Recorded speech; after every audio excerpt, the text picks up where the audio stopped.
सदाशिवसमारम्भां शङ्कराचार्यमध्यमाम् अस्मदाचार्यपर्यन्तां वन्दे गुरुपरम्पराम्। शङ्करं शङ्कराचार्यं केशवं बादरायणं सूत्रभाष्यकृतौ वन्दे भगवन्तौ पुनः पुनः।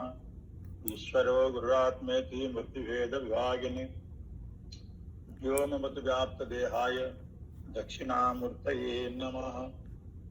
ओम शांति शांति शांति। समस्त जिज्ञासु भक्तिमय मातृगण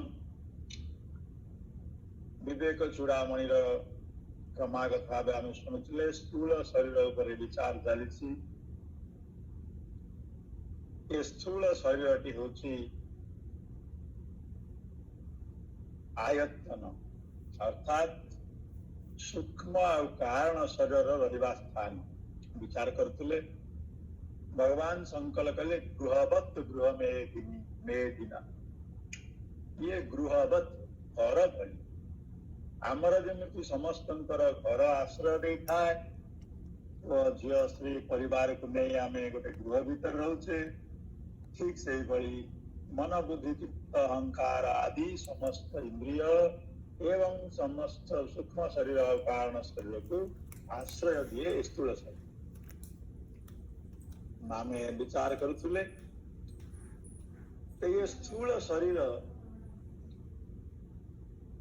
बाह्य संसार सहित क्रिया हुए स्थूल शरीर द्वारा आम बाह्य संसार समस्त व्यवहार स्थूल शरीर द्वारा ही करता। वर्तमान शंकर भगवान 93 श्लोक स्थूल शरीर द्वारा समस्त कार्य को सूचना दौरान स्थूल शरीर क्यों क्यों अवस्था दे गति करे तार कार्य कौन तार गुण कौन गुण कार्य संबंध एवं अवस्था ये चारिटा उपरे आलोकपात करुछु। आमे विचार करवा। स्थूलस्य संभवजरा मरणानि धर्मा स्थौल्यादयो बहुविधा शिशुताद्यवस्था वर्णाश्रमादि नियमा बौधायमाशुः पूजापमान बहुमान मुखा विशेषा। गोटे श्लोक रे भगवान शंकर ये शरीर द्वारा होता समस्त क्रियार एक नमूना प्रदान कर संक्षेप भाव तमें विचार करवा। ये शरीर जो धर्म ये धर्म दुई प्रकार गोटे हूँ स्वाभाविक धर्म आउ गोटे नियत धर्म बा वैदिक धर्म कहुए। वैदिक धर्म अर्थात वेद रे रचित नियम को मान्यता दबा आको कहुए वैदिक धर्म। ये शरीर द्वारा आम स्वाभाविक धर्म पालन करिथाउ आउ वैदिक धर्म मध्य। तो स्वाभाविक धर्म कौन? स्वाभाविक धर्म रे आमर कर्तृत्व किछि नाही स्वभावतः हुए। प्रत्येक संसार जिते वस्तु अच्छी आप देखिए जिते वस्तु जड़ वस्तु हो बा चेतन जड़ वस्तु जेते ये जड़ वस्तु मानकर दीटा था गोटे हूँ भौतिक धर्म आ गोटे रासायनिक धर्म। समस्त जानते जो मैंने विज्ञान पढ़ी पाठ पढ़ते सब जानते भौतिक धर्म तार स्वभाव से ऑटोमेटिक हम किंतु रासायनिक धर्म ताकि विश्लेषण कले पर्यवेक्षण कले बा एक्सपेरिमेंट द्वारा जना नले जानी परिबा। जेमिति जल जलर द्रवता ऊर्ध्वरु निम्न को बहिबा समता रक्षा करिबा ये सब जाक साधारण धर्म आपको भौतिक धर्म कहले। आ जल को विश्लेषण कले उदाहरण ऑक्सीजन बाहर H2O जोड़ा ये तार रासायनिक धर्म ताकू विश्लेषण करी विश्लेषण संश्लेषण ऑब्जर्वेशन इत्यादि द्वारा आम जापर एक्सपेरिमेंट द्वारा जापर ठीक सेमती ये चेतन जीवर मध्य दुईटी धर्म ये हूँ स्वाभाविक धर्म ये शरीर स्वाभाविक धर्म अवस्था शिशु अवस्था बढ़ा वृद्धि हवा परिणाम को प्राप्त हवा क्षय हवा विनाश हवा ये आपे आपे चलो ये सब भौतिक धर्म आउ या द्वारा आम जो वैदिक धर्म को जीवा निहत धर्म आम कर वेद जो नियम वर्णना कर चारि आश्रम चारि जाति चारि वर्ण कौलिक धर्म इत्यादि द्वारा आम जो जो साधन करुचे किंबा आम गुरु परंपरा अनुसार जम नियम आदि पालन करी आम मुक्ति मार्ग को प्रयास करुचे एगुड़ाक सब आमर वैदिक धर्म ये स्वतंत्र अधिकार अच्छी मनुष्यर ये शरीर माध्यम ये सब धर्म करी आम मुक्ति मार्ग को जापर आमर स्वतंत्रता वर्तमान दुईटी जाक धर्म विषय गोटे श्लोक साम्य सूचना दौरान आज आम विचार को नवा कहले स्थूल संभव जरा मरणादि धर्म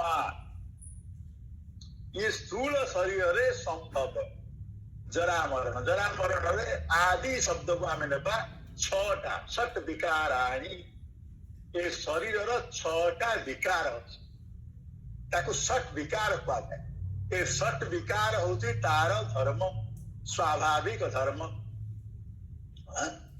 जात अस्तित्व वृद्धि परिणाम क्षय आउ नाश बा विनाश ये छटा हूँ शरीर धर्म मन रखु जात जन्म हवा अस्तित्व वृद्धि परिणाम क्षय आ गोटे हूँ विनाश या जरा ये है गोटे स्तर आको कह जाए छटा विकार षड विकाराणि शरीर टी जो जात है छोट छुआटी कुआ कुआ राब करे कांदे तार अस्तित्व आम जानिले जे ये गोटे जीव ये मनुष्यटी भूपृष्ठ को आसला तार गोटे अस्तित्व बोली किछि रहिला तो जात परे तार अस्तित्व आम जाने ताको आम ना देले राम श्याम मधु हरि इत्यादि तार अस्तित्व पर एवं क्रमागत भाव से वर्धित है ये गोटे विकार आम देखु कुआ कुआ राब कर शिशु 2 किलो थिला 13 किलो कि 2 किलो कि 3 किलो भीतर थिला से धीरे धीरे बढ़ी बढ़ी बढ़ी बढ़ी 5 किलो 10 किलो 50 किलो करते 100 किलो करते तो ये वृद्धि क्रम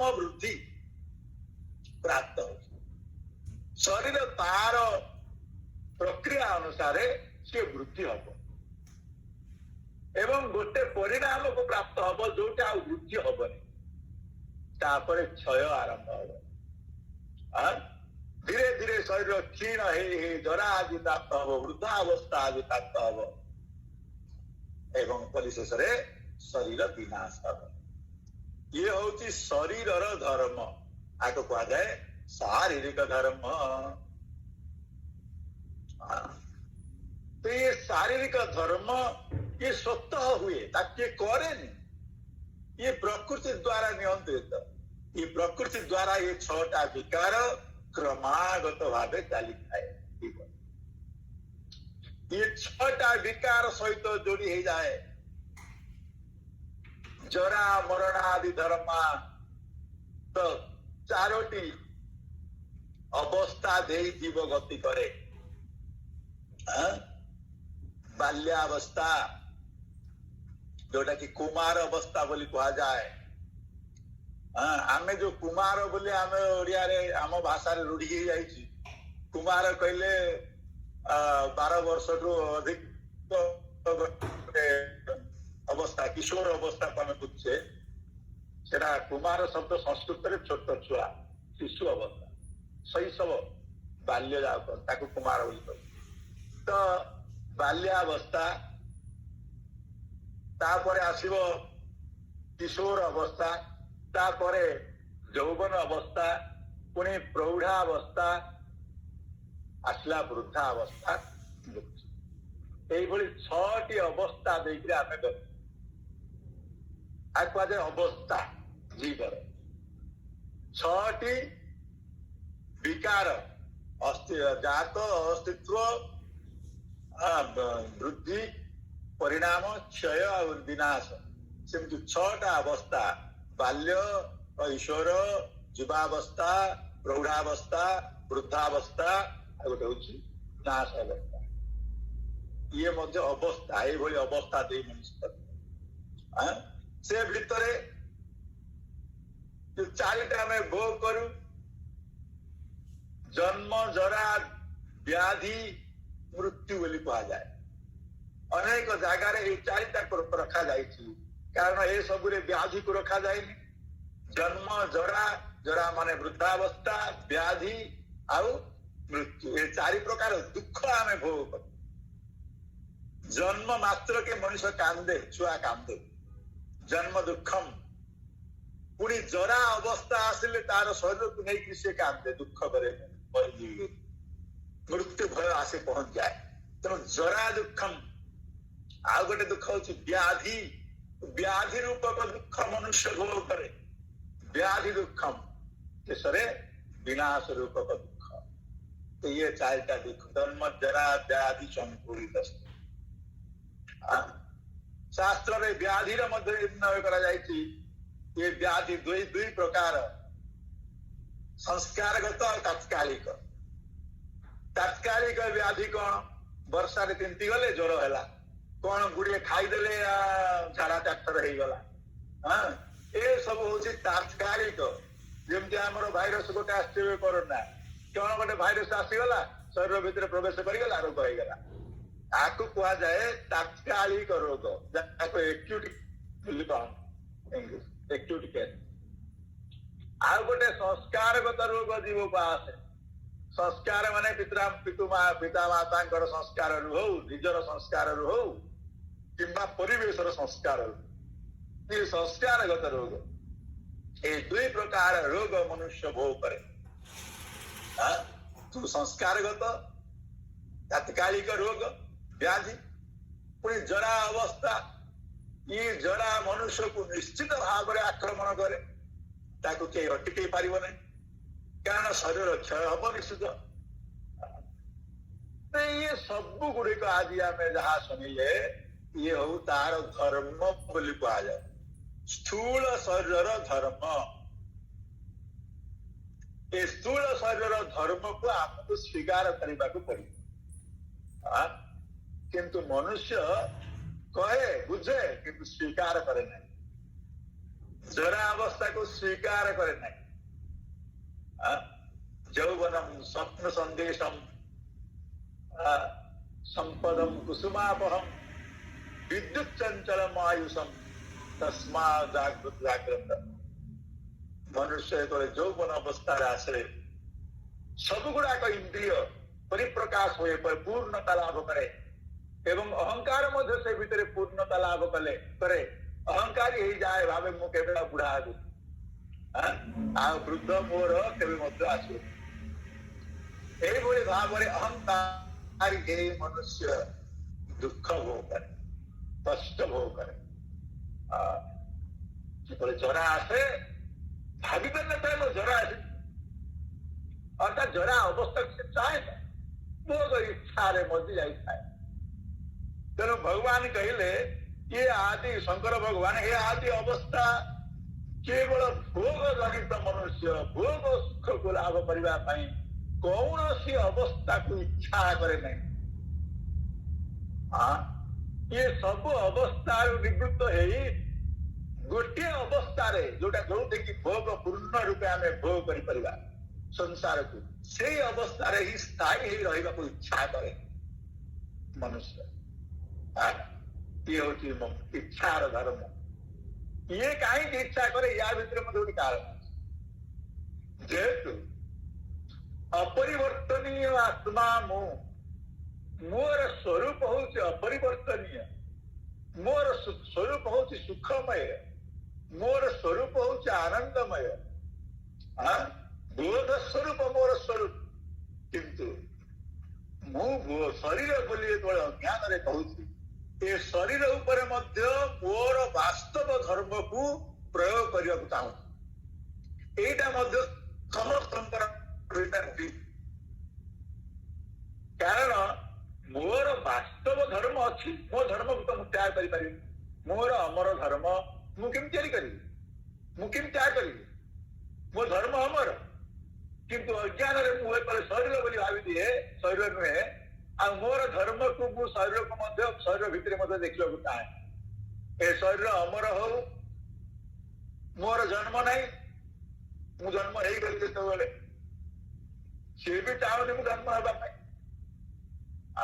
ତେଣୁ କ୍ରନ୍ଦନ କରେ, ଛୁଆ ଦେଖିବେ କୁଆ କୁଆ ରାବ କରେ। କେବଳ ମଣିଷ ହିଁ କାନ୍ଦେ, ମଣିଷ ଛୁଆ। ଆଉ ତ ସଂସାରରେ କୌଣସି ପଶୁ ପକ୍ଷୀ ଛୁଆ କାନ୍ଦିବା ଦେଖାଯାଏ, କାରଣ ମଣିଷ ଭିତରେ ଦିବ୍ୟ ଜ୍ଞାନ ଅଛି। ସେ ଜ୍ଞାନ ଦ୍ଵାରା ସେ ହଉ ହଉ ତାର ଜ୍ଞାନ ଅଙ୍କୁରିତ ହେଇଯାଏ। ସେ ଜାଣିପାରେ ଯେ ମୁଁ କାହିଁକି ଜନ୍ମ ନେଲି, ଜନ୍ମ ମୋର ନେବାର ଆବଶ୍ୟକ ନଥିଲା। ଗତ ଜନ୍ମରେ ଯଦି ଜ୍ଞାନ ହେଇଯାଇଥାନ୍ତା ମୋ ଜନ୍ମ ନେଇଥାନ୍ତା। ଅର୍ଥାତ୍ ପୂର୍ବ ସ୍ମୃତି ତାର ସାମାନ୍ୟ ଜାଗ୍ରତ ହେଉଥାଏ, କିନ୍ତୁ ବିସ୍ମୃତି ହେଇଯାଏ। ଯେତିକି ବଢେ ସେତିକି ପୂର୍ବ ସ୍ମୃତି ବିସ୍ମୃତ ହେଇଯାଏ। ତ ମନୁଷ୍ୟ ଛୁଆ କାନ୍ଦେ, ସେମିତି ଜରା ପ୍ରାପ୍ତ ହେଲେ କାନ୍ଦେ, ଦୁଃଖୀ ହୁଏ। କାହିଁକି ନା ଚାହେଁ ନାହିଁ ମୋର ଧର୍ମ ଏକ ପ୍ରକାର, ମୋର ପରିବର୍ତ୍ତନ ଧର୍ମ ନାହିଁ। ତ ମୁଁ ପରିବର୍ତ୍ତନ କେମିତି ହଉଛି, କାହିଁକି ହଉଛି କୁହନ୍ତିନି କି? କିନ୍ତୁ ଅଜ୍ଞାନ ତୁ ଶରୀର ନହୁ, ଶରୀର ଭିତରେ ତୋର ନିଜର ଧର୍ମକୁ ଯଦି ଇଚ୍ଛା କରିବୁ ପ୍ରୟୋଗ କରିବା ପାଇଁ ସମ୍ଭବ ନାହିଁ। ଆମେ ଘର ଭିତରେ ଅଛି, ଆମେ କଥା କହୁଛେ ବୋଲି, ଆମେ ଯେହେତୁ ଘର ଭିତରେ ଅଛେ, ଘରଟା ମଧ୍ୟ କଥା କହିବ। କହିଲେ ଆମେ ତ ଘର ଭିତରେ ଅଛୁ, ଘରଟା କାହିଁକି କଥା କହୁଛୁ? ଘରର ଧର୍ମ ନୁହେଁ କଥା କହିବା, ଜଡ ବସ୍ତୁ। ମୁଁ ଯୋଉ ବସ୍ତୁକୁ ହାତରେ ଧରୁଛି, ଜଡ ବସ୍ତୁକୁ, ତାପରେ ତୁ କଥା କହୁଛୁ, ମୁଁ ଧରିଲି, ମୁଁ ଧରିଛି ବୋଲି ସିଏ କଥା କହିବ? ତାର ଯୋଉ ଧର୍ମ ସିଏ କରିବ। କାଠ ଖଣ୍ଡେ ଆମେ ଧରିଲେ କାଠକୁ କହିବା ମୁଁ ତତେ ଧରିଛି, ମୁଁ କଥା କହିପାରୁଛି, ତୁ ମଧ୍ୟ କଥା ସମ୍ଭବ ନାହିଁ। ସେମିତି ମୁଁ ଆତ୍ମା, ମୁଁ ଅପରିବର୍ତ୍ତନୀୟ, ନିଶ୍ଚଳ, ଶାଶ୍ୱତ। ଶରୀର ମତେ ପ୍ରାପ୍ତ ହେଇଛି ବ୍ୟବହାର ପାଇଁ, ଆଉ ଶରୀରକୁ ମୁଁ କହିବି ତୁ ଅମର ହେଇଯା, ସମ୍ଭବ ନାହିଁ। ତୋର କ୍ଷୟ ନ ହଉ, ତୋର ବୃଦ୍ଧି ନ ହଉ, ସମ୍ଭବ ନାହିଁ। ତେଣୁ ମନୁଷ୍ୟ ଇଏ ହଉଛି ତାର ଜ୍ଞାନ। ନିଜର ଧର୍ମକୁ, ନିଜର ସ୍ୱରୂପକୁ ନ ଜାଣି ଜଳ ମରଣଶୀଳ, କ୍ଷୟ ବୃଦ୍ଧି ସଂକୁଳ ବିକାର ପୂର୍ଣ୍ଣ ଶରୀରକୁ ମୁଁ ବୋଲି କହି ନିର୍ବିକାର ହେବାକୁ ଚାହୁଁଛି। ବିକାରଶୀଳ ଶରୀରକୁ ଧାରଣ କରି ନିର୍ବିକାର ହେବି ବୋଲି ଚାହୁଁଛି।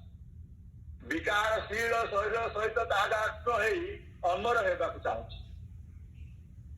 ଇଏ ହଉଛି ତାର ପୂର୍ଣ୍ଣ ଜ୍ଞାନ। ତେଣୁ ଭଗବାନ ଶଙ୍କର କହୁଛନ୍ତି ଏ ଶରୀରର ଧର୍ମ ଗୁଡ଼ିକୁ ତୁମେ ଜାଣ। ଇଏ ପ୍ରକୃତି ଜନ୍ୟ, ପ୍ରକୃତି ଦ୍ୱାରା ଇଏ ସବୁ ସମ୍ଭବ। ଏବଂ ଏ ପ୍ରକୃତି ଏ ସବୁ କରେ। ଜରା ମରଣ, ଅସ୍ତିତ୍ୱ, ବୃଦ୍ଧି, କ୍ଷୟ, ବିନାଶ କ୍ରମାଗତ ଭାବେ ପ୍ରକୃତି ରାଣୀ ଏ ଶରୀର ମାଧ୍ୟମରେ କରିଥାଏ। ଇଏ ହେଲା ଶରୀରର ଧର୍ମ। ପୁଣି ଭଗବାନ କହୁଛନ୍ତି, ଶଙ୍କର ଭଗବାନ, ଇଏ ଧର୍ମ ବାଦେ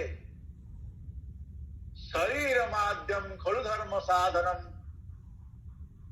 ଏ ଶରୀର ଦ୍ୱାରା ଆମେ ଧର୍ମ ସାଧନ କରିପାରିବା ଏବଂ ଧର୍ମ ସାଧନ କରିବା ପାଇଁ ଆମେ ସ୍ୱତନ୍ତ୍ର। ଆମ ଭିତରେ ଈଶ୍ୱର ସ୍ୱାତନ୍ତ୍ର୍ୟ ଅଧିକାର ଦେଇଛନ୍ତି। ଇଏ ସ୍ୱାତନ୍ତ୍ର ଅଧିକାରରେ କଣ କରିବା? ଶାସ୍ତ୍ର ଅନୁମୋଦିତ କର୍ମ କରିବା, ତା ହିଁ ଆମର ଧର୍ମ। ଶାସ୍ତ୍ର ଅନୁମୋଦିତ କର୍ମ ହିଁ ଆମର ଧର୍ମ, ଯାହା ଦ୍ୱାରା ଆମେ ଏଇ ଜନ୍ମ ମୃତ୍ୟୁ ଚକ୍ରରୁ ଉଦ୍ଧାର ପାଇପାରିବା। ଏ ଶରୀର ଦ୍ୱାରା ହିଁ ଆମେ ଶାସ୍ତ୍ର ଉପଯୋଗୀ କର୍ମ କରି ସଂସାର ସାଗରରୁ ପାର ହେବା। ସେଥିପାଇଁ ଶାସ୍ତ୍ର ଉପଯୋଗୀ ଧର୍ମ, ଯୋଉଟା କି ମନୁଷ୍ୟ ସ୍ୱାତନ୍ତ୍ର ତା ହାତରେ ଅଛି, ସେ କୋଉ ମାର୍ଗରେ ଯିବ? ଆପଣ ମାନେ ଜାଣିଛନ୍ତି, धर्म दुई प्रकार, गोटे हूँ अभ्युत्थान जहाँ कहुए अभ्युदय धर्म, आ गोटे निश्चयस धर्म। या आम प्रवृत्ति मार्ग बा निवृत्ति मार्ग बोली कहू। तो अभ्युदय जोटा कि वृद्धि, आ निश्चयस तार नाम त्याग, निवृत्ति। तो प्रवृत्ति मार्ग रे जीव इंद्रिय मान सहित पूर्ण भोग करे, आहरी अधिक भोग करने को इच्छा करे। तो यह लोकर भोग छाड़ी स्वर्गपुर को जाकर अधिक दिन भोग करने चेष्टा करे। तो भोग खाली एमती भाविदे तो भोग हो आपण माने सुख भोग करने को चाहती, पुण्य कर्म करने पड़ो, उत्तम कर्म करने पड़ो। वेद माता कहउछन यह जन्म सुख पर जन्म सुख जदि लाभ करने को अच्छी ताहले वैदिक प्रक्रिया अनुसार वेदर निर्धारित अनुसार कर्म कर। नित्य नैमित्तिक काम्य कर्म आदि वेदर जो प्रकार कहा जाए सुचार रूपे कर्म कर धर्म कर चल, ताहले ये धर्मर परिणाम स्वरूप पुण्यर परिणाम स्वरूप आपण माने सुख भोग करिए, आनंद भोग करिए। यह जन्म सुखम, यह जन्म रे आपण माने सुख भोग करिए, पर जन्म रे अंतिम रे स्वर्गपुर को जाई सेठे मध्य आपण सुख भोग करिए। स्वर्ग आदि पूर घोर भुव स्व महतम सत्य आदि जो सप्त लोक वर्णना कर ये सप्त लोक भितर आपण जाई जे कौन लोक आपणकर कर्म उपासना अनुसार जे कौन लोक को जीवे से लोक जी सुख भोग करने कथा से सुख आप भोग करेंगे, आनंद। तत्पश्चात सुख भोग पूर्ण हो गले आपणकर कर्म सरीगले फल कर्म अनुसार फल, जेहेतु कर्म अनित्य फल मध्य अनित्य। आपण जेते उपासना करिथिबे जेते प्रकार पुण्य कर्म करिथिबे से पुण्य कर्मर फल स्वरूप आपणको सुख मिलिबो। शारीरिक सुख अर्थात आपण मानक मु कहिथिली जे चारि प्रकार सुख ईश्वर दियंती।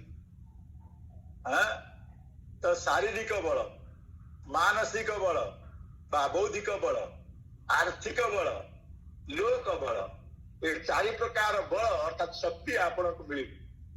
ये चारटे जाक आपणकर पुण्यर फल। शारीरिक बल मिल शरीर सुस्थ स्वास्थ्यवान हेबे, ये आप पुण्य कर्म कर पुण्य कर्म फल निरोग रे।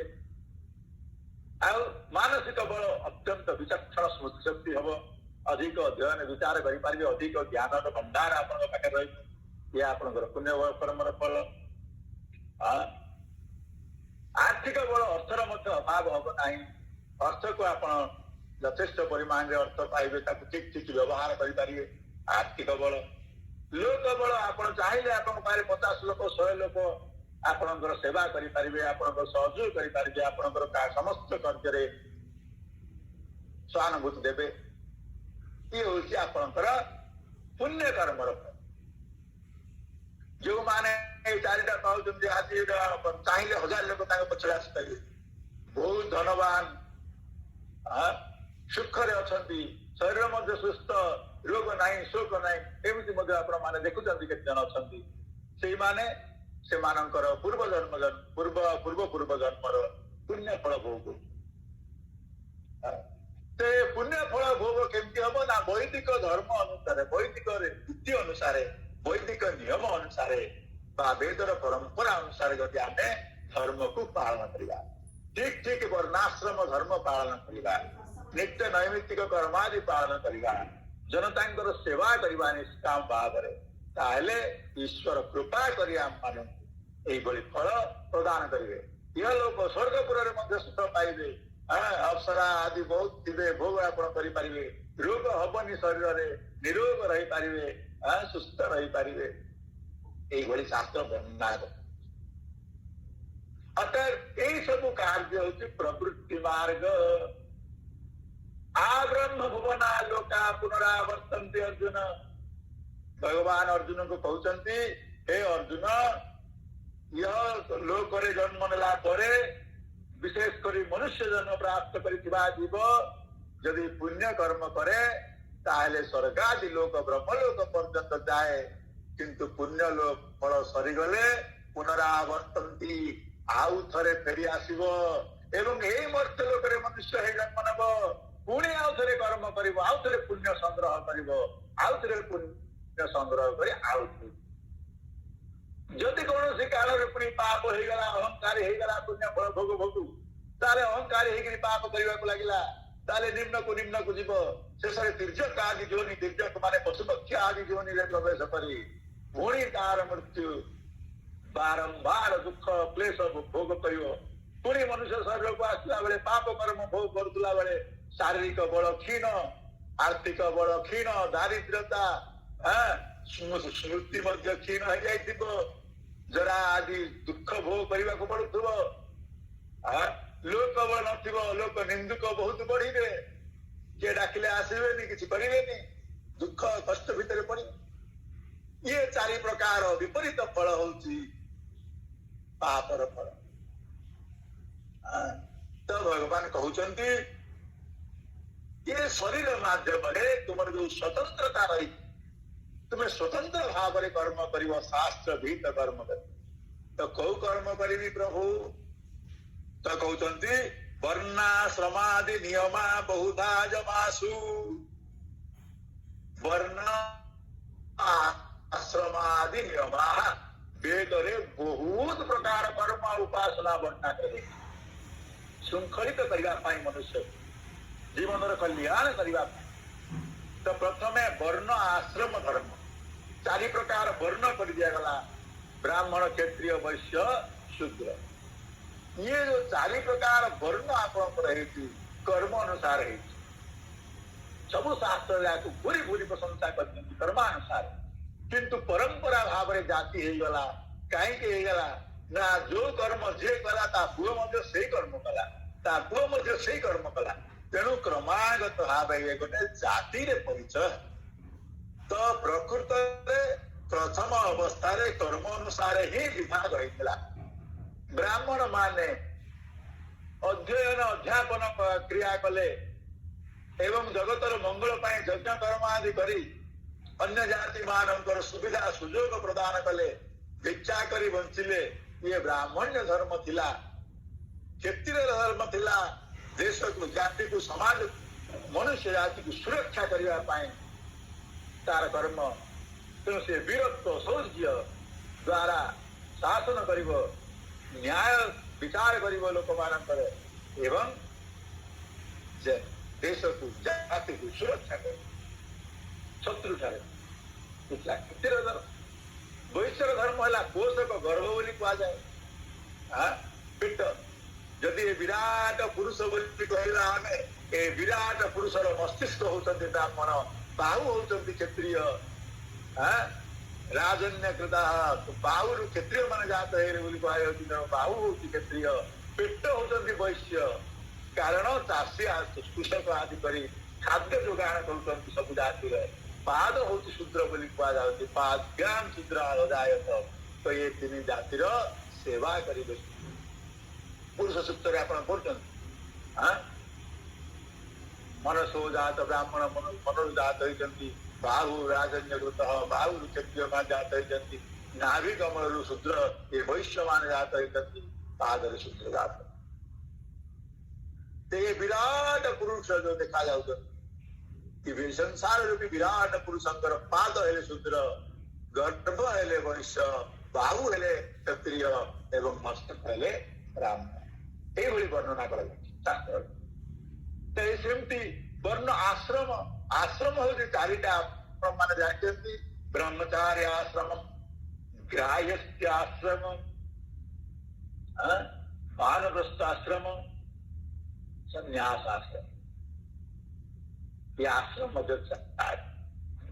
ब्रह्मचार्य आश्रम ब्रह्मम आचरयत्, 8 वर्षाणि ब्राह्मण, ब्राह्मण संतान मान को 8 वर्ष उपनयन करी ब्रह्मचारी करा जाउछला।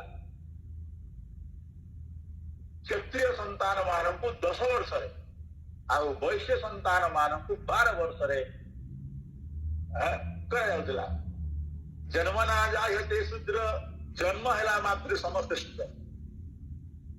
संस्कार द्विज उच्यते, संस्कार हेले से द्विज हम। तेणु जन्म हेला मात्र ताको शूद्र बोली कुआ जाए। से सेवक 8 वर्ष परे से द्विज हम। जदि कौन से शूद्र जाति रे शूद्र होइतिले मध्य से इच्छा कला ता पई जदि ताकर गुरु आदि सम्मति देले ताहले से द्विज होई पारे। शास्त्र वर्णना करथिन मनु आदि संहिता रे मध्य वर्णना अछि। एरा आजिकाली हो नहीं जाति छप्पा बना है कि तो ये अमुक जाति से समक जाति से समक समक ये सब मध्य युग रे घृणा आदि चली गला। घृणा आदि प्रवेश करी जाति वैषम्यता पड़ी आसला, बहुत क्रिटिकल हे गला देश समाज। तेणु आज अवस्था है से जा हो जे कोनोसी प्रकार हम सियाड़ भीतर को जीवी नहीं। तो चारोटी आश्रम ब्रह्मचार्य आश्रम केरे सुंदर सुखलित थिला। आज आम ब्रह्मचार्य आश्रम में प्रवेश करते खाली परंपरा टाक रक्षा करते आपण माने बड़ दुखर कथा। परंपरा थिला जे ब्रह्मचर्य पालन करी गुरुकुल को जाकरी पाठ पढ़िबो संतान। आ पाठ कोन पढ़िबो ताको गोटे भीतर पढ़ितले कोन अधार मास्टर कोन नाम कानी आनिबो भीतर भीतर ताको कहबी नहीं। ए बड़ी भाबरे आमे परंपरा को बाधा सृष्टि करते। आमर जो शास्त्रीय परंपरा नष्ट हो जाए आज कौन से दिगर शास्त्रीय परंपरा नहीं। किंतु भगवान कहते शंकर भगवान जो वर्ण आश्रम आदि धर्म ये वर्ण आश्रम आदि धर्म ये आप धर्म से प्रत्येक मनुष्य धर्म आपको पालन कले आम माने सुख भोग कर ये शरीर माध्यम पालन कर शरीर छाड़ी पालन कर सब पालन करने ईश्वर आमको शरीर दे। तेणु कहले जो माने प्रवृत्ति मार्ग रे जीवा इच्छा करते आनंद भोग करेंगे से वर्ण आश्रम धर्म पालन करने कर्तव्य। आश्रम धर्म हूँ ठीक बयस अनुसार शास्त्र जो प्रकार कहूँ से हिसाब से आम ब्रह्मचर्य पालन करवा। 8 वर्ष ठारू आरंभ कर 24 वर्ष पर्यंत 25 वर्ष पर्यंत यौवनत्व प्राप्त है पर्यंत आम ब्रह्मचर्य पालन करवा। ब्रह्मचर्य पालन कहुई ब्रह्मचर्य ब्रह्म ब्रह्मचारी ब्रह्म उपासना करवा। गायत्री आदि उपासना ज्ञान जप प्रार्थना एवं त्याग कर उपनयन होता है। उपनयन 3टा सूत्र धारण कले काम्य कर्म निमित्त कर्म नैमित्तिक कर्म 3टा कर्म करने 3टा सूत्र धारण करा जाए। त्रिसूत्रात्मक व्रत उपनयन उपनयन बेले 3टा सूत्र धारण करुचे 6टा सूत्र धारण करुचे। विवाह हेला परे नारी जेहेतु सी सेविका शूद्रारूपी सेविका तेणु सी सेवा कर तार तो धर्म कर तेणु अर्धांगिनी बोली कहा जाए। पुरुष तापाई 3टा सूत्र धारण करे विवाह हेले स्त्री पाई एवं स्त्री कर्म मध्य स्त्री पाई मध्य ये नित्य कर्म नैमित्तिक कर्म आ काम्य कर्म करी से पुण्य फल स्त्री को दब। केड़े सुंदर परंपरा छाड़देले पत्नी को दब। तेणु सहधर्मिणी बोली कहा जाए। धर्म रे अधिकार अच्छी नारी पुरुषर धर्म रे पूर्ण रूपे अधिकार अच्छी तार पत्नी यही विधान थिला शास्त्र रे। यही प्रकार वर्णाश्रम धर्म कहुई। अतएव ब्रह्मचार्य अवस्था रे सबु बेले ब्रह्मं धारयति अर्थात ब्रह्म उपासना करिवे। उपासना द्वारा विचार द्वारा वैदिक अध्ययन द्वारा परिपृष्ट होइबे ज्ञान पृष्ठ हो आपणकर गुरु जानवे विवाह उपयोगी हो गला। यार हृदय व्यापक हो जाइछि। गृह संसार करी धर्म पत्नी धर्म पालन करि परिबो गृहस्थ धर्म पालन करि परिबो संसार सेवा करि परिबो। सेतेबेले ताकु गृहस्थ हेबा पय अनुमति दउछिले। प्रत्यावर्तन संस्कार थिला गृहस्थ धर्म पालन करथिले आश्रम ताऊ गृहस्थ आश्रम कहा जाता। जमती ब्रह्मचर्य आश्रम सेमती गृहस्थ गोटे आश्रम गृहस्थ रूप रे आश्रय ये शरीर हूँ आश्रय स्थली। गृहस्थ माने गृहस्थ हेली अर्थात मोर गृहस्थ धर्म पालन करने शरीर तेणु आश्रम ब्रह्मचर्य धर्म पालन करने शरीर आश्रय नहीं तेणु ब्रह्मचर्य आश्रम जो गृहस्थ धर्म पालन करने संकल्प नेले होम आदि कर अग्नि को साक्षी रखिले तो अग्नि को कहे हे अग्नि देवता आदि ठारू पत्नी मोर ग्रहण कली मु सपत्नी कहली ग्राह्यस्थ हेली तेणु मु गृहस्थ आश्रम धारण करी आश्रम पहले आश्रय स्थल ए शरीर को गृहस्थ आश्रम गृहस्थ आश्रय शरीर की गृहस्थ जीवन आश्रय तापर आपन चले गृहस्थ आश्रम प्रवेश उत्तम ग्राह्यस्थ जीवन कटेबे तापर एथर आपन समय हो गला जेतेबेले पुत्र ब्रह्मचर्य पालन करी प्रत्यावर्तन कला गुरुकुल वैवाहिक समय चली आसला पुत्र हस्ते पत्नी को निवेश कर विवाह कर घरे रही ना वानप्रस्थाश्रम आजिकल तो बुढ़ा बुढ़ी मान को आम कौन जराश्रम को वानप्रस्थाश्रम से धैर्य नहीं से साहस नहीं आम पुओ विवाह होला परे तार गृहस्थ जीवन छाड़ू कहीं सब शिक्षा दीक्षा देकर पठे गुरु केमिति गृहस्थ आश्रम पालन करू पत्नी सहित केमिति संबंध रक्षा करू केमिति संपर्क रहिबो तोर पति पत्नी भितर प्रेम भाव केमिति रहिबो को भई दैनंदिन जीवन कटेइबो लोग केतिक समय को समय केते बेले करिबो ये सब कथा ज्ञान से गुरु पठेइतिले तेणु गृहस्थ आश्रम हेबा परे आउ छय न थाए बापा मां किसी कर्तृत्व न थाए तेणु बापा मां गृह त्याग करी वानप्रस्थ आश्रम वनगमन करती वानप्रस्थ आश्रम आउ वनरे रही फलमूल आदि सेवन करी सात्विक आहार करी तपस्या कर तपरे किंबा कौनसी गुरुकुल रही गुरुंकर सेवा करी अध्ययन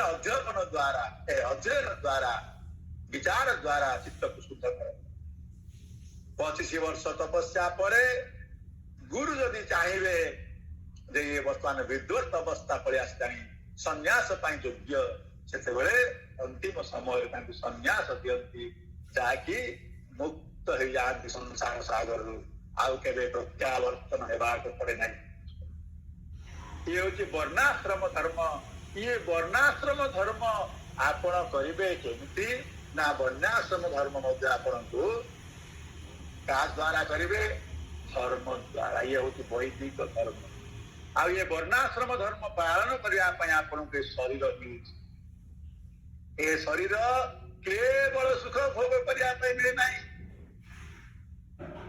हाँ केवल आनंद प्राप्त कर शरीर कटाई मिले ना आपण वर्णाश्रम पालन करेंगे कुल धर्म पालन कर कुल को रक्षा करेंगे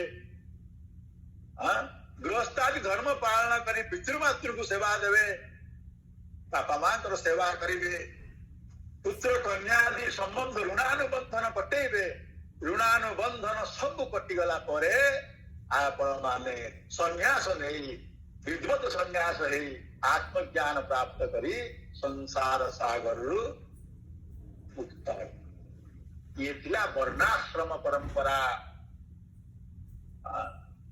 तो शास्त्र विधान करे जे ब्रह्मचर्य अवस्था मध्य आपण माने यदि आपणकर कर्म शेष रही जाइछि आउ कौनसी कर्म बाकी नहीं तो आपण ऋणानुबंध फुटी जाइछि पूर्व जन्म ताले ब्रह्मचर्य अवस्था आपण संन्यास हो पारे सेमति किछि अल्प किछि संस्कार बाकी थिला विवाह करि गले पुत्र परिवार सब ठीक ठाक हो गला तापरे मध्य गृहस्थ आश्रम मध्य आपण सीधा संन्यास हो पारे नहीं किसी तपस्या बाकी अच्छी आपण मानकर किसी आहरी ऋणानुबंधन अच्छी तेणु वानप्रस्थ आश्रम संन्यास तीन जाक आश्रम सीधा सड़क संन्यास हो पारे वैदिक विधान अच्छी मनु महर्षि मनु संहितार मनुस्मृति सुंदर भाव वर्णना कर शास्त्र अनेक जगह वर्णना होती सनक सनातन सनत कुमार आदि कुमार अवस्था ब्रह्मचारी गले सुखमुनि आदि कुमार अवस्था ब्रह्मचारी गले आमर सौनक आदि ऋषिगण प्रत्यावर्तन संस्कार न है से माने आसिक ब्रह्मचार हो गले विवाह न करी विवाह करिक संन्यास वशिष्ठ भृगु ये व्यास आदि महर्षि माने संन्यास गृहस्थ आश्रम सुधा संन्यास नहीं अनेक शास्त्रीय परंपरा आम रही तो से कहते वर्णाश्रमादि नियमा बौद्धा ये गला प्रवृत्ति मार्ग विचार निवृत्ति मार्ग विचार ब्रह्मचर्य अवस्थार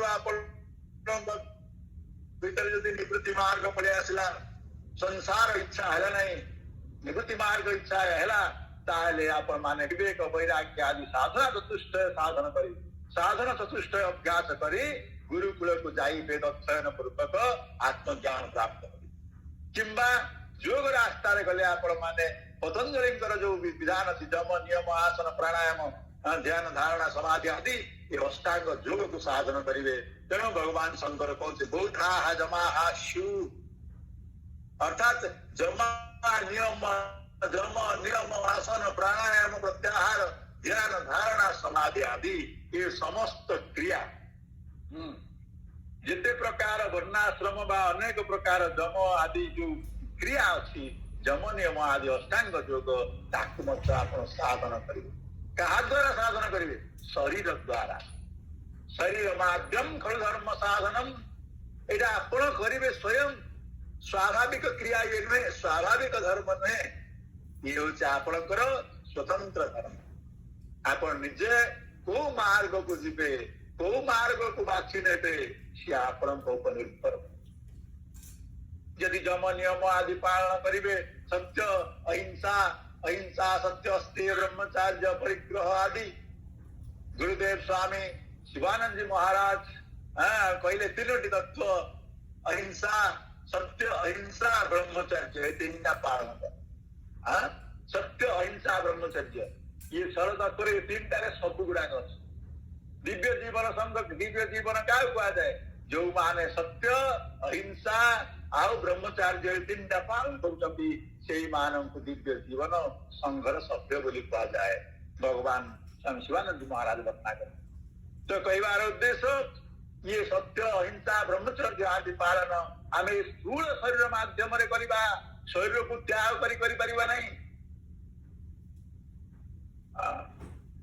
ए शरीर को प्रथम अनेक प्रकार घृणा कर दिगला आप मैंने शुणी भगवान शंकर केते कथा कहले नाकरे मल कानरे मल पाटिले मल पेटरे मल ये मलपूर्ण शरीर अर्थात ये जो दोष दृष्टि शरीर को देखा गला ये शरीर दोष दृष्टि देखिबार उद्देश्य होची शरीर प्रति तुमर मोह नर मोह पटेवा किंतु ता नुह जे शरीर छाड़देवा समस्त आत्महत्या करते जल बुड़ी जाए प्राण छाड़े अणे शरीर दरकार मलपूर्ण शरीर कहीं ताने ए शरीर माध्यम तो आप आत्महत्या करदे मुक्ति नहीं सूक्ष्म शरीर मरे नहीं सी आउ थे जन्म नब आत्महत्या जदि सब पापरे आपण भाग्य कि भूत प्रेतादि जोनि जन्म भूत प्रेतादि जोनि भ्रमण कर बहु कष्ट भोग करेंगे तेणु से घृणा करने कह जाए शरीर प्रति मोह त्याग करने शरीर दोष दर्शन कर से कथा को सूचेबा को जाई भगवान शंकर कहते आम शरीर प्रति मोह तुटेवा शरीर दोष दर्शन करे ये शरीर माध्यम तुम केमती साधन करी मुक्ति यात्रा मुक्ति पथर यात्री हो पार श्लोक वर्णना कर आम मुक्ति पथर यात्री होगा बेले जम नियम आसन प्राणायाम प्रत्याहार धारणा ध्यान समाधि आदि अष्टांग योग को पालन करने अहिंसा सत्य स्थेय ब्रह्मचर्य परिग्रह हिंसा काय मन वाक्य रे कहा हिंसा करवा नहीं सत्य वचन लौकिक सत्य वैदिक सत्य उभय पालन करवा ऋतम बोली कहा जाए ऋतम मदिष्यामि सत्यम मदिष्यामि वेद माता हमको कहते सकाल उठू उठू ये शांति मंत्र बोलो गुस्स न कही पारे मुझे गुस्स संनो मित्रः संवरुणः संनो भवतर्यमा संग इंद्र बृहस्पति संनो विष्णुरुक्रम नमो ब्रह्मणे नमस्ते वायो त्वमेव प्रत्यक्षं ब्रह्मासि त्वामेव प्रत्यक्षं ब्रह्म वदिष्यामि ऋतं वदिष्यामि सत्यं वदिष्यामि। मु सत्य कहिबी ऋतं वदिष्यामि वैदिक सत्य को धारण करिबी। ऋत माने वैदिक सत्य। वैदिक सत्य लौकिक सत्य को वैदिक सत्य होची एकमात्र सत्यम एक सत्य ब्रह्म परमात्मा। परमात्मा का व्यतीत ये समग्र ब्रह्मांड मिथ्या। आकु धारण करिबा आकु बुझिबा होची ऋत माने वैदिक सत्य। आ लौकिक सत्य जहा देखिचे जहा सुनिचे ताकु कहिबा कल्पोल कल्पित भावे मिथ्या को ताकु घोड़े करी आउ गोटे कहिबा याकु कहा जाए असत्य भाषणम। तो असत्य भाषण त्याग सत्य भाषण कहिबा सत्य कहिबा। तो सत्यम वदिष्यामि एई बड़ी संकल्प नियाली। सकाल सकाल आमे एई मंत्र गुडी उच्चारण आज दिनटा अंतत सत्य में उच्चारण करें। एक शक्ति सामर्थ्य भगवान को प्रार्थना करा गया। अतः प्रत्येक साधक साधिका यही शरीर माध्यम अंततः वाणी सत्य रक्षा करी वाचिक कायिक एवं मानसिक कहारी हिंसा में करवा नहीं। शत्रु मध्य हिंसा करवा नहीं। आपण माने मनरे भाविले एते कष्ट दउची मते से मरि जाता ये मते हिंसा। एई बड़ी मानसिक विचार सार दूरेइबा कारण ताकू दंड देवा पे ईश्वर अछि आपण। तेणु आम भितर जो दंड भावना आसु क्रोध रे ये अन्य प्रकार ईर्ष्या यही प्रकार हिंसा। तेणु ये हिंसा रो आमे दूरेबा आगुआ आगुआ आपण माने बहुत सुनिबे या विषय मु केवल या ऊपर गोटे गोटे धारे गोटे गोटे सत्य ऊपर कहवा तो गोटे घंटा करते अहिंसा ऊपर कहवा गोटे घंटा करते। तो जा हो आमे जानी समस्त किसी कहवार आवश्यक नहीं। ये बहुत बार आपण माने सुनिछन अहिंसा कौन सत्य कौन ब्रह्मचर्य कौन सब शुणी आसुଛନ୍ତି आज पर्यंत एवं भी शुणुंट आम ठार से कथा कौन कहूँ शास्त्र तेणु बी प्रैक्टिकल वन आम जीवन में किसी करने प्रयास करवा। आगे कह जाए प्रयोगात्मक श्रवण शुणिला आमको किसी करने संकल्प कौन करी केमिति करी विचार करवा। आम जीवन में अहिंसा को केमिति पालन करें कौ प्रकार पालन करें क्यों क्यों दोष मानस राज्य उंकी मारुची ये दोष गुड़ी को आम किभली भाव ये दोष मुक्त हो पार विचार द्वारा हम माने ये अवस्था काज करवा। तेणु शास्त्र कहे विचार एवं कर्तव्य जिज्ञासु आत्मवस्तु आत्मवस्तु को प्राप्त करने पहले आप विचार ही करेंगे निज को बारंबार आत्मानुशीलन करेंगे ये मोर कोठे कोठे दोष अच्छी कोठे मोर हिंसा रोची कोठे मिथ्या रोची अभ्यासगत भाव आम स्वभावत मिथ्या कही दौचे बेले बेले ये आमर स्वभाव हो जाए मजारे मजा मिथ्या कही दौचे कि शास्त्र मना कर मजारे मत मिथ्या कर। ब्रह्मचर्य पालन करवा ब्रह्मचर्य शब्द अर्थ केवल शुक्ल रक्षा नुहे ये गोटे गौण विचार आ ब्रह्मचर्य शब्द अर्थ उपासना ब्रह्मं चिंतये ब्रह्म जे परमात्मा का विषय सर्वदा चिंतन करने प्रयास करवा।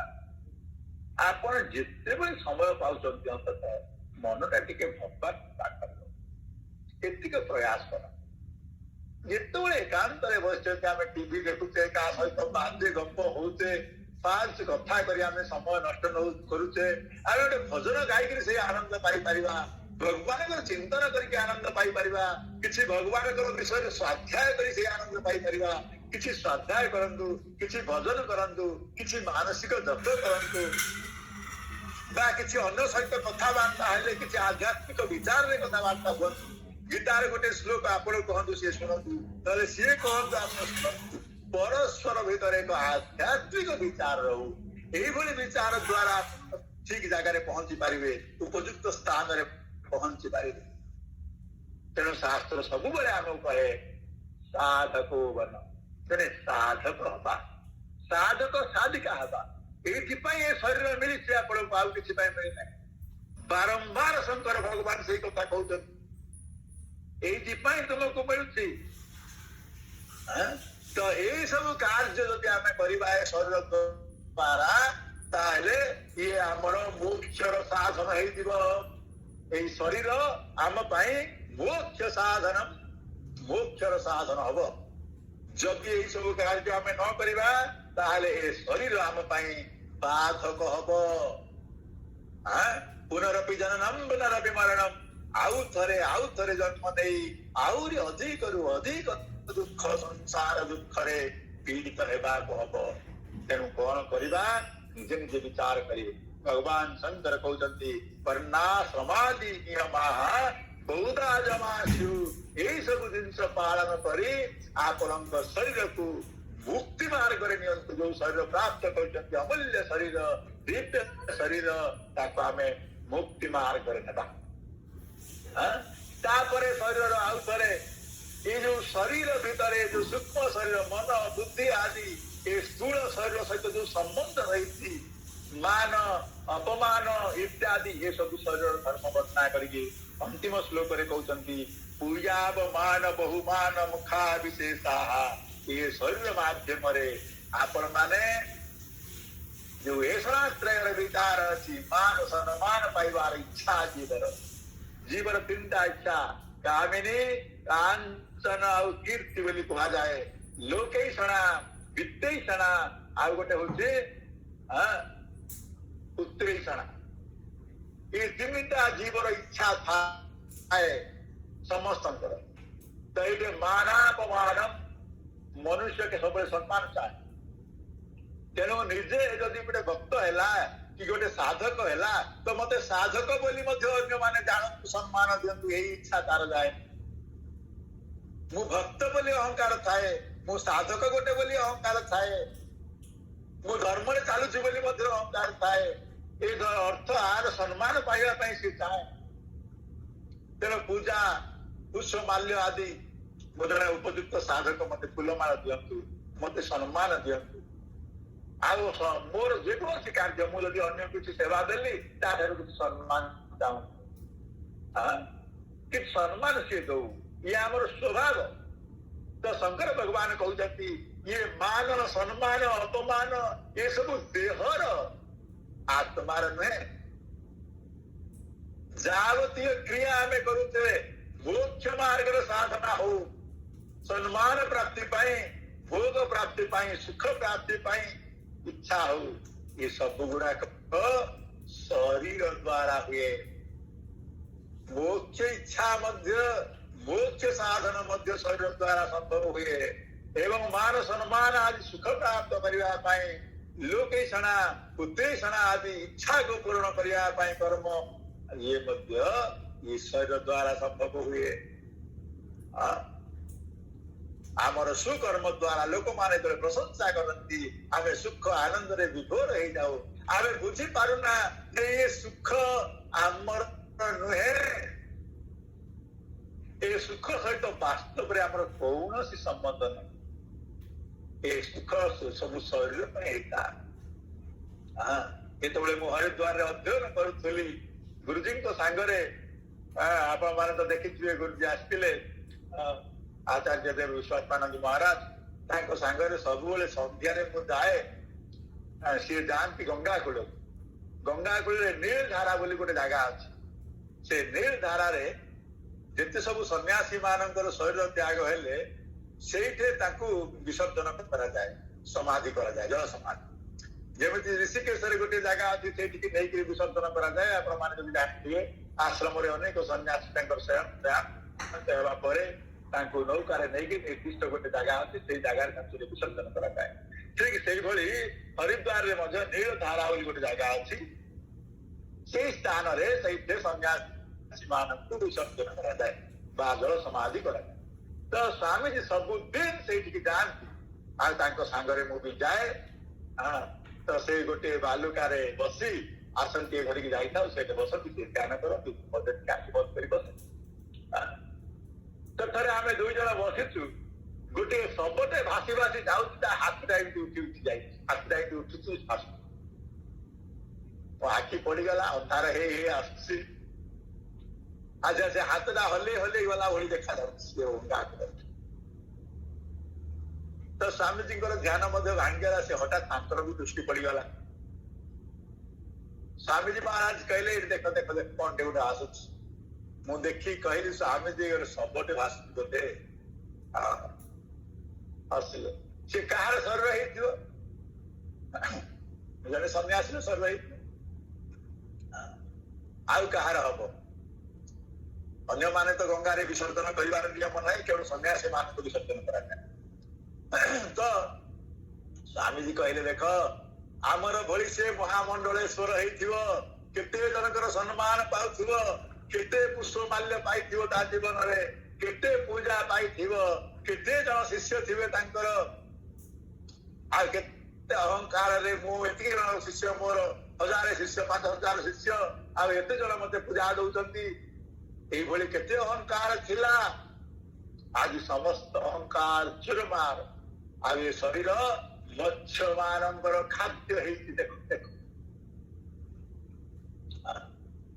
कही कही कही कही आसले तब कहबार उद्देश्य ये मान सम्मान ये सब गुड़ाक शरीर गुरुजी आमको गोटे कथा कह सुंदर कथा टे कहती देख जड़े प्रणाम कला सन्यासी बोली सन्यासी धर्म आम तार प्रणाम ग्रहण करवा साधन तो से प्रणाम क्या कला से भाविच मत पचारे प्रणाम कर सी जदि प्रणाम कला तार पुण्य फल मिल तुम लाभ कौन किसी ने किंतु तार पुण्य फल स्वीकृति देवा तुम कर्तव्य जेहेतु तुम जने सन्यासी परोपकारार्थम इदम शरीरम अन्यर उपकार अन्यर सेवा शरीर तेणु अन्य माने आपन को प्रणाम कले मंगल कले प्रणाम को तुम स्वीकार कले से पुण्य पाइबे से मंगल हम तुम किसी ना कि तुम कर्तव्य मंगल ए तुम कि लाभ ना आज जन प्रणाम न कला तो तार पुण्य फल वंचित है तार कर्तव्य वंचित है तुमर विचलित होबार कौन अच्छी जड़े पुष्पमाल्य देला आउ जड़े चप्पल माड़ भी देला ए दुईटी जगह जड़े पुण्य अर्जन कला बेले आउ जड़े पाप अर्जन कला तुमर किसी परिवर्तन नहीं ना तुम्हें पापर भाग्य हेलो अन्य चप्पल माड़ खाई ना अन्यर फूलमाल पाई तुम्हें पुण्यर भाग्य हेलो तुम पाखे न पुण्य न पाप पाप गला से पाखु जो माने पुण्य फल अर्जन करने को चाहिए से सत महात्मा मान प्रशंसा कले सेवा कले जो माने पाप फल अर्जन करने को चाहिए से दंड देले से तुमर किछि जायस नहीं तुम्हें से नित्य शुद्ध शाश्वत अजर अमर अविनाशी आत्मा ना तुमर देह सहित संबंध ना तुमर मन सहित संबंध सब आमको कहती तेणु माने निजको शांत चित्त निजर चेतना को आत्मस्थ कर देख सब बेले जे बाह्य क्रिया सहित तुमर कौन संबंध नहीं आ केवल संबंध व्यवहारिक संबंध तो व्यवहारिक संबंध रे शुद्ध करवा लोक संग्रहार्थम तुमर व्यवहारिक संबंध रे शुद्धता पवित्रता लोक माने शिक्षु जगदाचरते श्रेष्ठ ततैतरो जनाः किमिति आमे आचरण करता शिक्षु तेणु व्यावहारिक क्रिया गुड़िक आम श्रृंखलित एवं पवित्र करवा ये आमर कर्तव्य किंतु ता सहित आमर कौन संपर्क ही नहीं ये सब देहर धर्म ये देह सहित संबंध सहित वास्तव में किसी संबंध नहीं। अतएव पूजा अपमान सम्मान इत्यादि ये सब होती शरीर धर्म। ते शरीर धर्म गुड़ी को आम जानी से आमर चित्त को सामिल करवा ना। आम स्वरूप आम रहा, आम स्वरूप ही निजर विचरण करवा ज्ञान। तेणु आम स्वरूप नित्य शुद्ध नित्य बुद्ध अजर अमर अविनाशी आत्मा। ये तत्व को न भूली आम जदि संसार व्यवहार हवा ताहले आम जीवन कल्याणमय हब, आनंदमय हब, पवित्रमय हब। तो भगवान ये स्थूल शरीर विचार करी अंतिम स्थूल शरीर समस्त क्रिया जावतीय क्रिया धर्म साधन क्रिया अधर्म क्रिया एवं स्वाभाविक क्रिया सब कथा गोटे श्लोक वर्णना कर मनुष्य कहले तुम्हें जान है साधक साधिया कौन ये समस्त क्रिया होती शरीर या सहित तुम कौन संबंध नहीं। ये सब व्यावहारिक तुम्हें ये सब जाकर कथा कही आज विचार यहाँ रखा स्थूल शरीर विचार करके समापन कर सूक्ष्म शरीर विषय विचार करेंगे। आम आसंता सत्संग सूक्ष्म शरीर विषय विचार। ओम पूर्णमदः पूर्णमिदं पूर्णात् पूर्णमुदच्यते पूर्णस्य पूर्णमादाय पूर्णमेवावशिष्यते। ओम शांति शांति शांति। हरि ओम।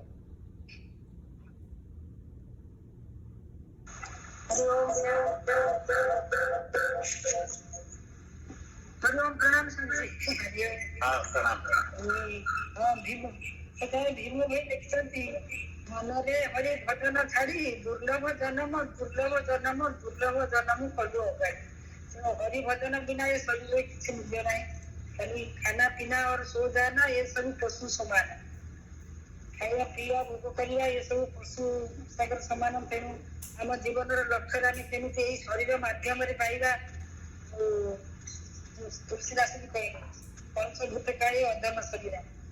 तेणु यही शरीर आद्य कौन धर्म साधन शरीर सृष्टि सब सुंदर भाव में वर्णना कले केमिति चारि वर्ण चारि आश्रम आम केमिति सर्वश्रेष्ठ कथा ना आम केमिति आम जीवन लक्ष्य पहुंचना। ये शरीर को पाई शरीर केवल गोटे साधन धाम मुख्य कर द्वार मैंने साधन धाम ये गोटे साधन गोटे मैं जंत्र गोटे जंत्र आम से आश्रय कर आम लक्ष्य पहुंचा।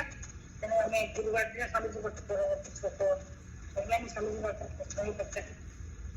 तेणु आज से गुरुवार दिन स्वामी परवर्ती श्लोक विषय कृतज्ञता समस्त